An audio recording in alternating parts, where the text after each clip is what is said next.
पिछले दिनों मैंने आपको शीत युद्ध के अर्थ तथा शीत युद्ध के कारणों पर विस्तार पूर्वक चर्चा किया था।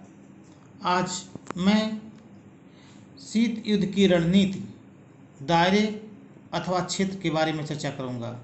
एरियाज ऑफ कोल्ड वार कि जो शीत युद्ध था वह विश्व के किन क्षेत्रों में उसका विस्तार हुआ। शीत युद्ध की रणभूमि, दायरे, क्षेत्र से तात्पर्य उन मुद्दों तथा स्थितियों से है जहां दोनों महाशक्तियां तथा उनके गुट अपने वर्चस्व की लड़ाई में संलग्न थे।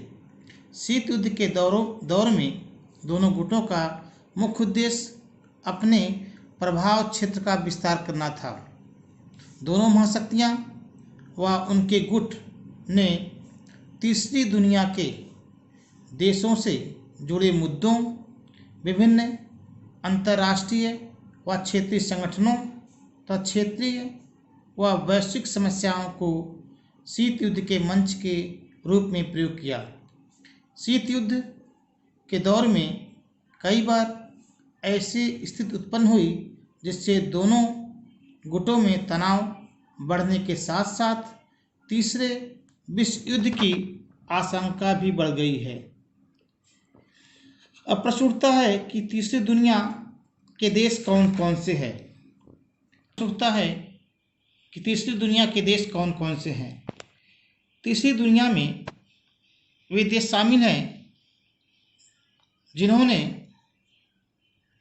लंबे विदेशी शासन से मुक्ति प्राप्त हुई है, और ये देश एशिया, अफ्रीका तथा लैटिन अमेरिका के गरीब तथा विकसित राष्ट्र है। अब हम कह सकते हैं कि तीसरी दुनिया में एशिया, अफ्रीका तथा लैटिन अमेरिका के वे गरीब तथा विकासशील देश शामिल हैं जो लंबे विदेशी शासन से हाल ही में आज़ाद हुए हैं। अब हम बात करेंगे कि शीत युद्ध की रणभूमि या दायरा तथा क्षेत्र कौन कौन से हैं। पहला जो दायरा था वह थी बर्लिन की घेराबंदी तथा जर्मनी का विभाजन। दूसरा है कोरिया का युद्ध तथा कोरिया का विभाजन। तीसरा है कांगो संकट। चौथा है क्यूबा मिसाइल संकट। पांचवा है संयुक्त राष्ट्र संघ में शीत युद्ध की छाया तथा छठा है विश्व के अन्य क्षेत्रों में रणभूमि। अब हम चर्चा करेंगे सर्वप्रथम बर्लिन की घेराबंदी तथा जर्मनी का विभाजन। द्वितीय विश्व युद्ध में जर्मनी की पराजय हुई।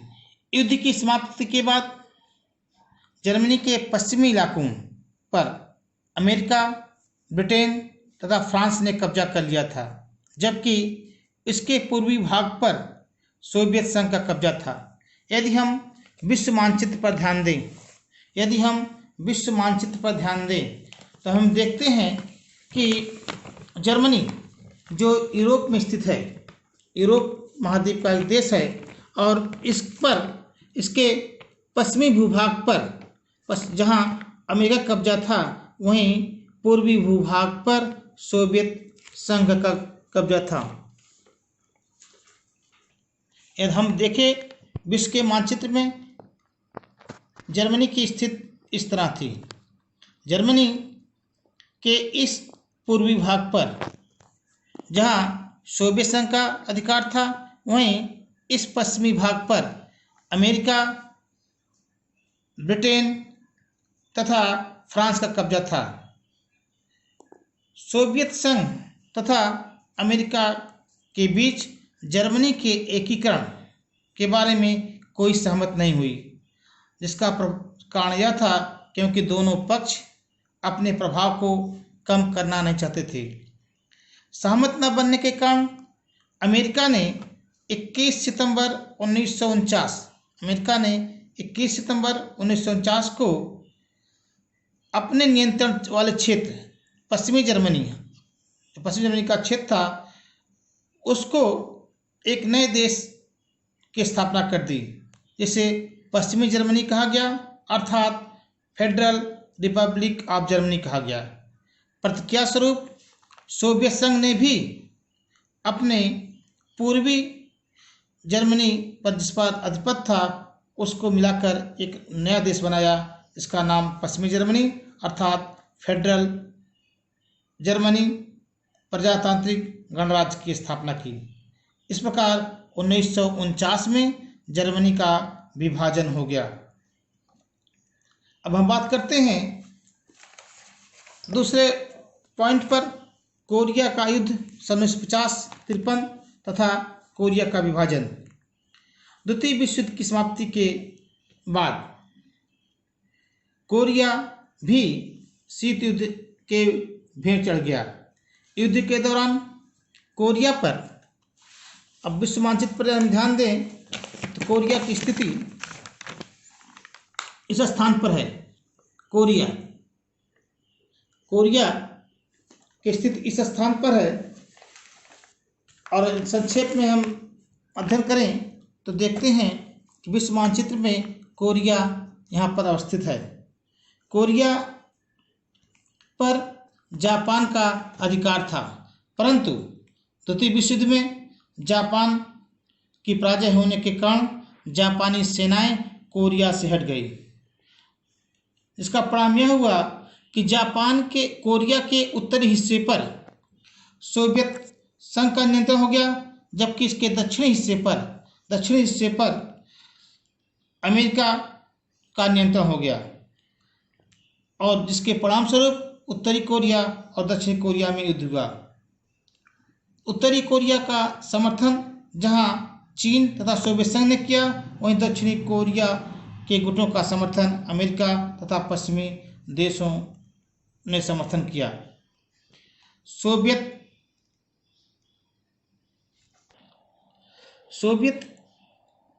संघ की सुरक्षा परिषद में कोरिया युद्ध का मामला गया, जहां पर सुरक्षा परिषद ने उत्तरी कोरिया को आक्रमणकारी घोषित कर दिया, क्योंकि सोवियत संघ सुरक्षा परिषद का बहिष्कार कर रहा था, जिसके परिणाम स्वरूप संयुक्त राष्ट्र संघ की सेनाओं ने उत्तरी कोरिया के विरुद्ध सैनिक कार्रवाई की, जिसमें मुख्यतः अमेरिका के सैनिक शामिल थे। और सन 1950 से लेकर सन 1953 तक कोरिया में युद्ध हुआ, जो शीत युद्ध की चरम बिंदु कहे जाते हैं। सन 1953 में कोरिया में युद्ध विराम का समझौता हुआ, जिसके परिणाम स्वरूप कोरिया का विभाजन कर दिया गया।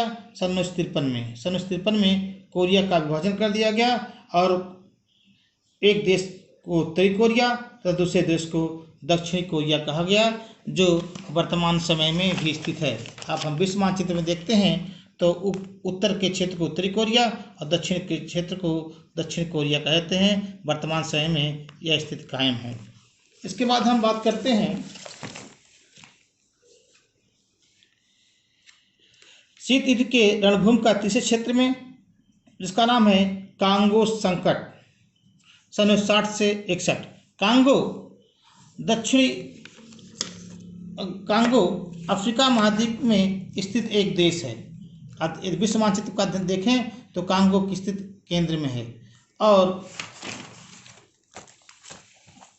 इस तरह कांगो की स्थिति है। दोनों महाशक्तियों ने अपने वर्चस्व को बढ़ाने के लिए तीसरी दुनिया, जो अफ्रीका, एशिया तथा लैटिन अमेरिका के देश हैं, इन देशों पर प्रभुत्व स्थापित करने का प्रयास किया। कांगो अफ्रीकी महाद्वीप में स्थित एक छोटा सा देश है। सन 1960 में कांगो बेल्जियम से आज़ाद हुआ था। कांगो में विभिन्न जाति के लोग निवास करते थे, जिसका परिणाम यह हुआ, आज़ादी मिलने के साथ ही कांगो के विभिन्न जातियों में मतभेद पैदा हो गया और मतभेद पैदा होने के साथ साथ विभिन्न जातियों में के मध्य गृह युद्ध प्रारंभ हो गया।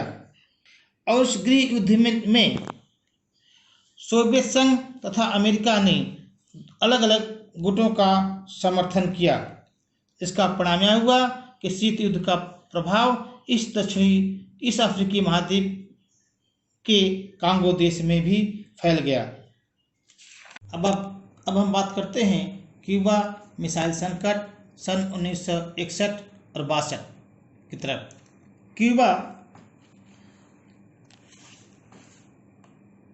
के मिसाइल संकट को शीत युद्ध का चरम बिंदु कहा जाता है, क्योंकि क्यूबा संकट के दौरान अमेरिका तथा सोवियत संघ के बीच अत्यधिक मतभेद पैदा हो गया था, जिसने तीसरे विश्व युद्ध का खतरा उत्पन्न कर दिया था।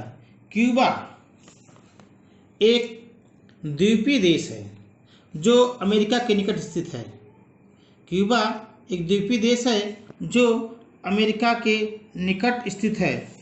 क्यूबा में सन 1959 में फिडेल कास्त्रो के नेतृत्व में क्यूबा में सन 1959 में फिदेल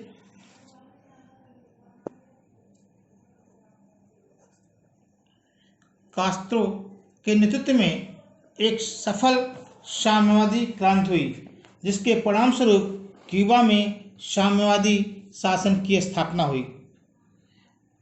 अमेरिका अपने देश के नज़दीक क्यूबा में संपन्न हुई साम्यवादी क्रांति तथा साम्यवादी शासन की स्थापना को पसंद नहीं करता था, परंतु सोवियत संघ ने प्रारंभिक वर्षों में क्यूबा की न केवल सैनिक और आर्थिक मदद प्रदान किया, बल्कि क्यूबा में सैनिक अड्डों की भी स्थापना कर दी। साथ ही साथ क्यूबा में मिसाइलें तैनात कर दी गई और वह मिसाइलें की मारक क्षमता अमेरिका की तरफ था। अब अमेरिका को अपनी सुरक्षा चिंता होने लगी। अंततः 22 अक्टूबर 1962 को अमेरिका ने क्यूबा की समुद्री नाकेबंदी कर दी, जिसका परिणाम यह हुआ कि क्यूबा में सोवियत संघ की सैन्य सामग्री तथा मिसाइलें नहीं पहुंच सकती थी और जिसके कारण इससे दोनों महाशक्तियों के मध्य युद्ध की स्थिति उत्पन्न हो गई। परंतु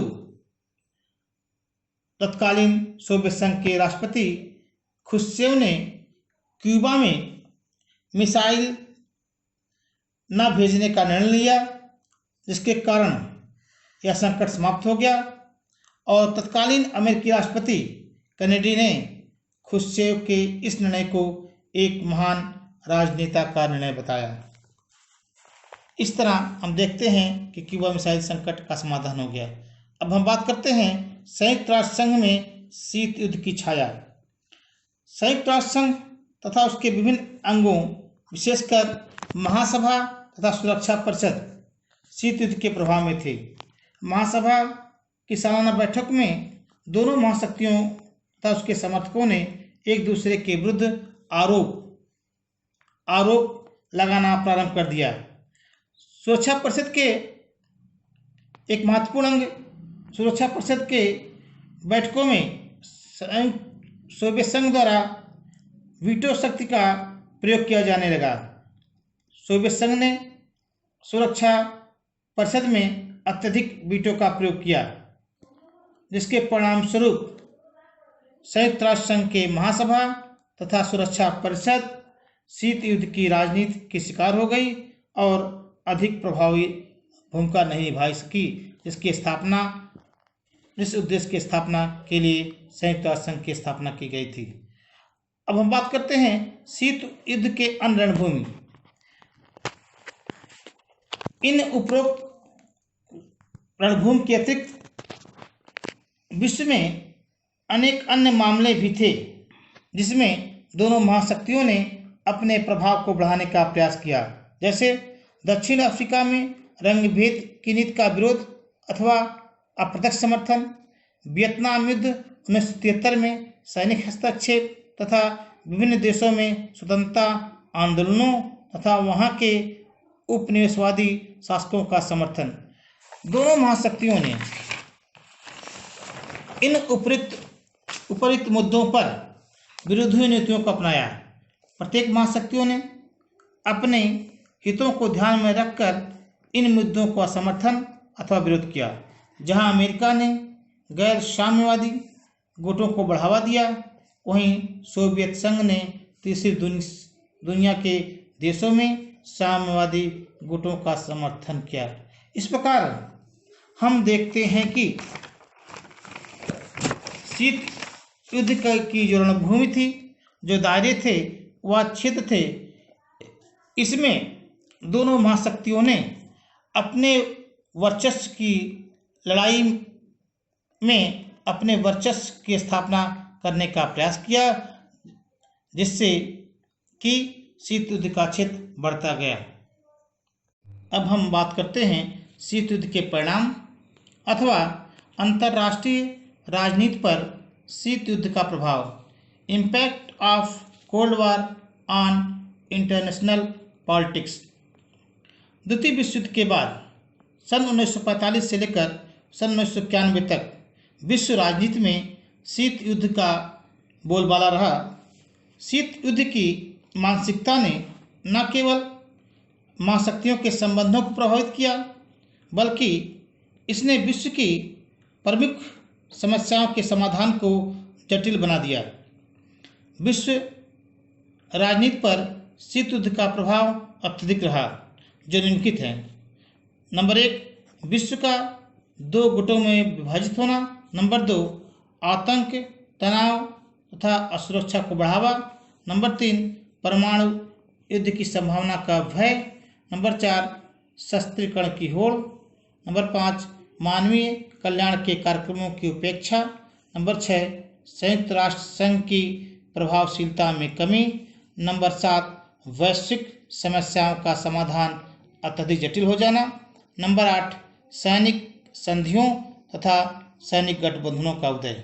अब हम चर्चा करेंगे विश्व का 2 गुटों में विभाजित हो जाना। शीत युद्ध के कारण विश्व राजनीति का स्वरूप द्विध्रुवी हो गया। विश्व में 2 अलग अलग गुट का निर्माण हो गया। एक गुट का नेतृत्व अमेरिका के द्वारा तथा दूसरे गुट का नेतृत्व सोवियत संघ के द्वारा किया जाने लगा। विश्व की समस्याओं को इसी गुटबंदी के आधार पर आका जाने लगा, जिसका परिणाम यह हुआ कि विश्व की अंतर्राष्ट्रीय समस्याएं और उलझ गई। दूसरा जो पॉइंट है, आतंक तथा तनाव और असुरक्षा को बढ़ावा देना। शीत युद्ध ने राष्ट्रों को भयभीत किया, आतंक तथा अविश्वास का दायरा बढ़ाया।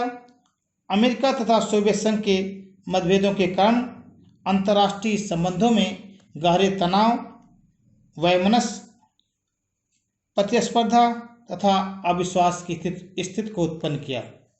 तीसरा पॉइंट है, परमाणु युद्ध की संभावना का भय।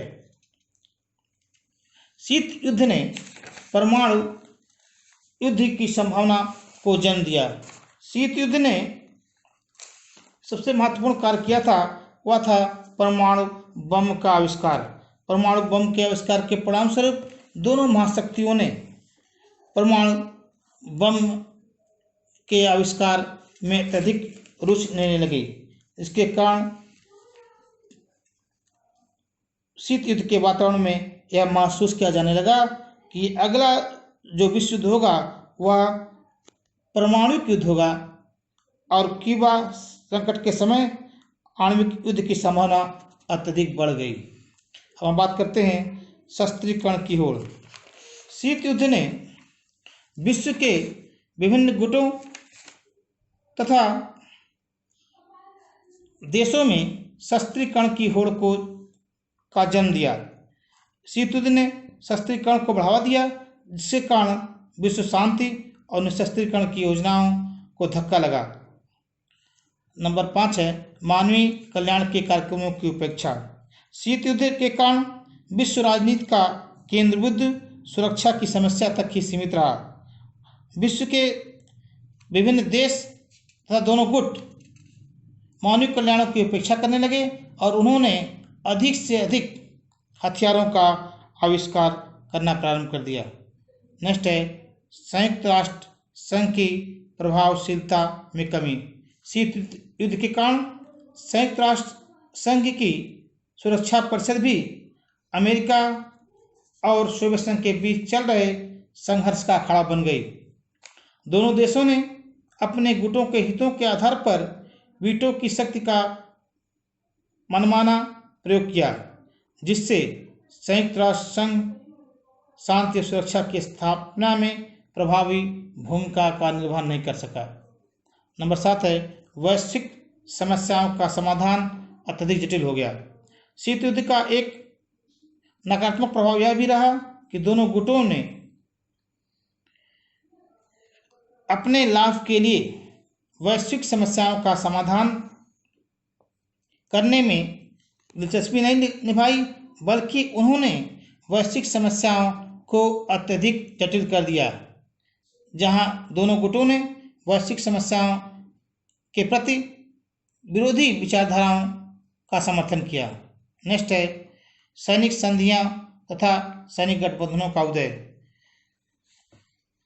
शीत युद्ध ने जो सबसे अधिक प्रभाव अंतर्राष्ट्रीय राजनीति पर डाला वह था विभिन्न सैनिक संधियों तथा सैनिक गठबंधनों का जन्म हुआ। अमेरिका ने जहां नाटो, सीटो, सेंटो तथा अंजुस जैसी सैनिक संधियां तथा गठबंधन की, वहीं सोवियत संघ ने अपनी सुरक्षा के लिए वार्सा पैक्ट नामक सैन्य गठबंधन की स्थापना की। अब बात करते हैं हम नाटो की। नाटो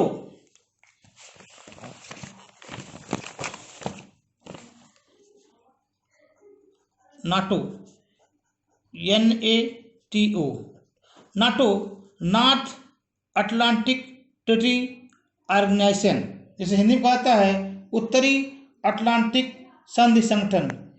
इस संगठन की स्थापना 4 अप्रैल सन 1949 को अमेरिका तथा उसके पश्चिमी सहयोगी देशों ने बेल्जियम की राजधानी ब्रुसेल्स में की। इसका मुख्य उद्देश्य यह था कि नाटो में जो देश सम्मिलित हैं, यदि कोई भी देश नाटो के सदस्य देशों पर आक्रमण करता है तो यह माना जाएगा कि नाटो के सभी देशों पर आक्रमण है। इसके बाद अमेरिका ने प्रशांत क्षेत्र में सुरक्षा के लिए अंजुस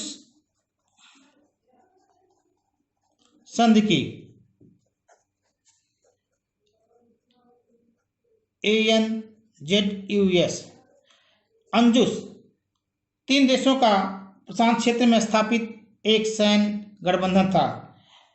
ए से हुआ ऑस्ट्रेलिया, न्यू से जेड से न्यूजीलैंड, यू से यूएस अमेरिका, अर्थात अंजुस संधि ऑस्ट्रेलिया, न्यूजीलैंड तथा अमेरिका का एक सैन्य संगठन था। इसकी स्थापना सन 1951 में प्रशांत क्षेत्र में की गई।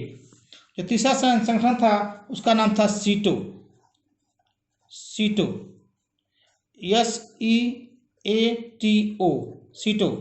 साउथ ईस्ट एशिया संधि treaty organisation, South East Asian treaty organisation, अर्थात दक्षिण पूर्व एशियाई संधि संगठन। इसकी स्थापना 8 सितंबर सन 1954 को अमेरिका ने दक्षिण पूर्व एशियाई देशों जैसे कंबोडिया, लाओस, वियतनाम इत्यादि देशों में साम्यवादी प्रभाव को रोकने के लिए किया था। अगला जो संगठन है उसका नाम है CENTO, CENTO, CENTO. CN central, T से ट्रीटी, O से ऑर्गेनाइजेशन, अर्थात मध्य संधि संगठन। इसकी स्थापना सन 1955 में की गई।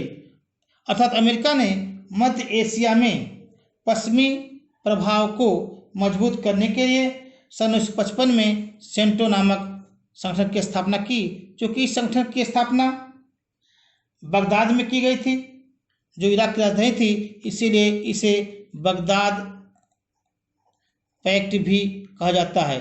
लेकिन जब इराक ने